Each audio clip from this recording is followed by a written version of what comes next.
What's up, everybody? I've been doing a little bit of astrological research because we're doing a month ahead forecast here at the tavern on Monday night.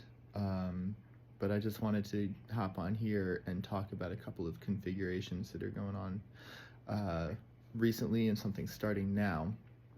So, first, I actually want to talk about something. This was about a week ago. We had the Sun Mars conjunction. So this is where Mars is moving along and the Sun is moving a little bit faster than Mars. Mars is moving direct, and they conjoined at about 25 degrees Scorpio. But I was looking at it and I just thought it was particularly interesting that it happened at 25 Scorpio, which is trine Neptune at 25 of Pisces. So basically what's happening, Mars is like the assertive, aggressive, the willpower function. Mars Sun conjunction is sort of like a refresh in the Mars Sun cycle. So this is kind of like, it gives you an extra sort of boost of that kind of willpower, that force energy, that I want to do this certain thing and get it done. In Scorpio, that energy is very focused. It's kind of like a sniper in a way. It's very, very particular about what it's going for. It's very focused. It's very targeted. However, being trine Neptune, Neptune kind of brings in this side of it that's a little more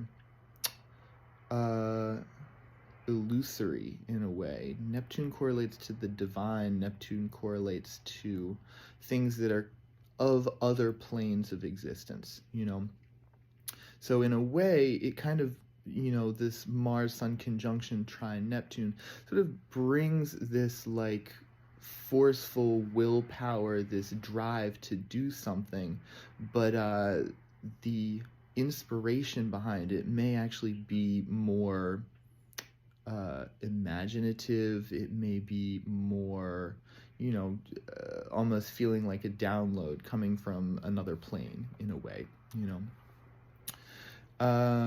So that happened about a week ago, and Mars and the Sun are still very close together. However, now they are both in Sagittarius.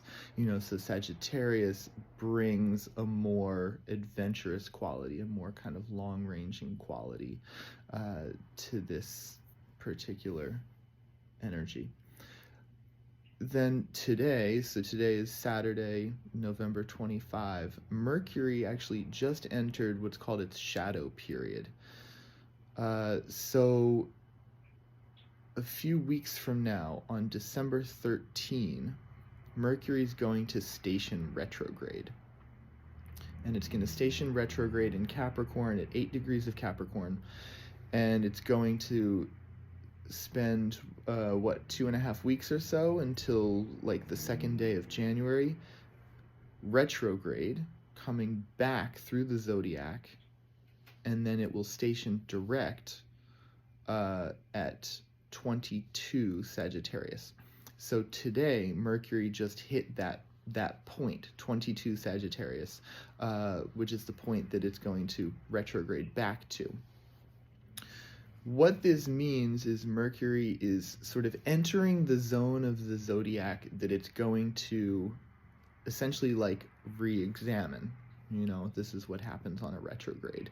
The planet appears to be moving backwards through the sky, and the function sort of has to retrace its steps in a way.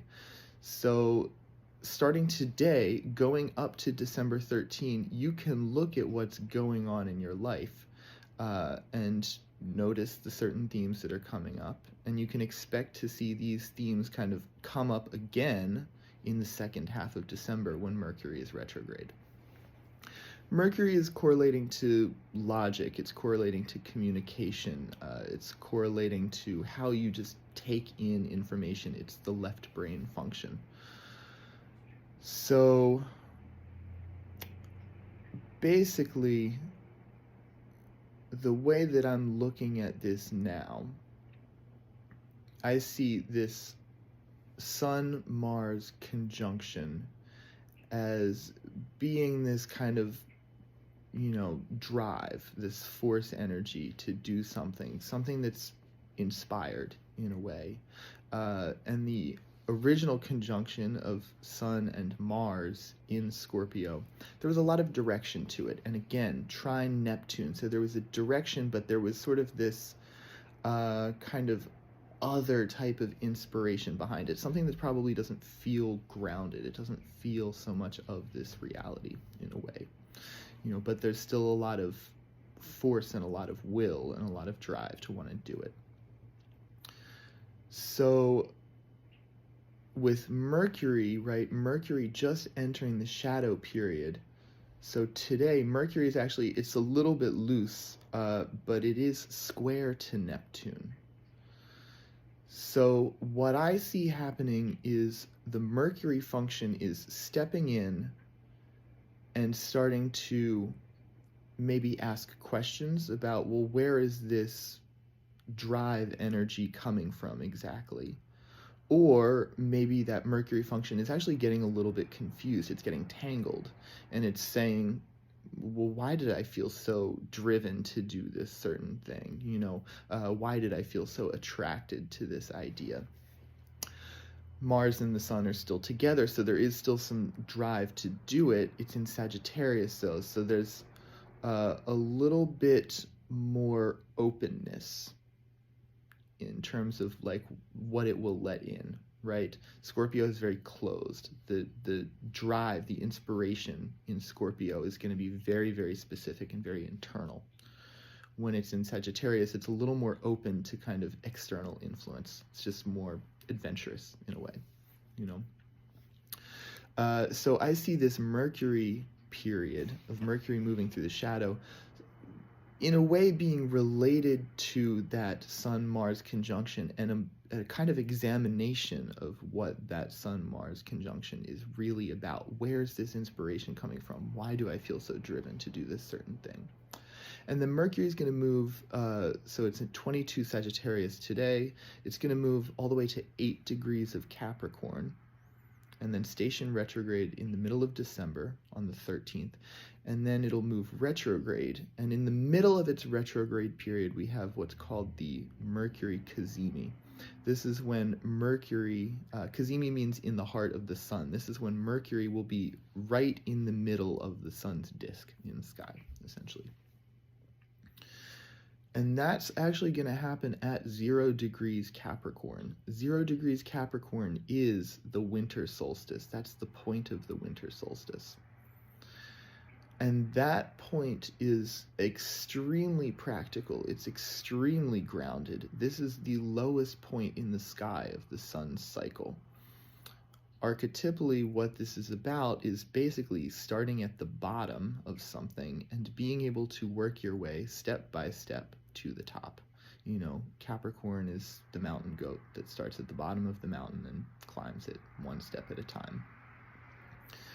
So that point of the Mercury cycle, I think, is going to be a point that brings a lot of groundedness to these archetypes that we've just been discussing. All of this thing about kind of inspiration, the inspiration of Neptune, the illusion of Neptune, the possible confusion that Neptune can bring, right? We're starting here at Mercury square Neptune. This can be confusing in a way. The Mercury cazimi in Capricorn, I think, is going to bring a lot of groundedness to what's going on. It's going to sort of circle back around all of this questioning about, why do I feel driven? Why do I feel inspired to do these certain things right now? Capricorn's going to bring it into this reality. Capricorn's going to give you sort of an earthly reason for why all of these things are happening. And then Mercury is going to continue its retrograde, and it will station direct again on, it's either January 1st or January 2nd, so at 22 degrees of Sagittarius.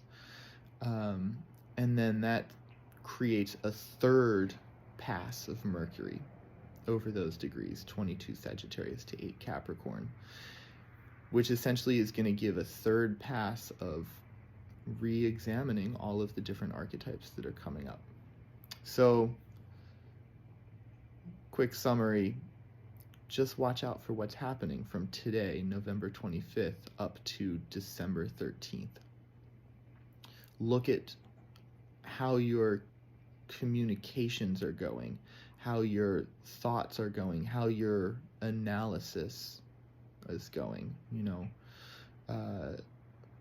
how is your logic working? These are the archetypes of Mercury. And think about, how does this relate to anything that's come up for you in the past week? So this is starting around last Friday, Saturday. How are these things correlating? And then this might give you a little more handle on what's going to come up with the Mercury retrograde, because Mercury retrogrades in themselves can be a little trickier to navigate. It makes you re-examine what's going on. It makes you kind of retrace your steps. You often have to do things twice when Mercury's retrograde. So, yep, hope this provides a little insight for what's going on. And we're doing an astrological month ahead forecast here at the Tavern Monday, November 27 at 7 p.m. So we have 3 astrologers coming together. It's myself, Michael Lashom, and Liz Velez, and we're going to lay out all of the different transits that are happening in December, and then we're going to provide some in-depth analysis of each one of them. So I hope you can join us here at the Tavern then. All right, now.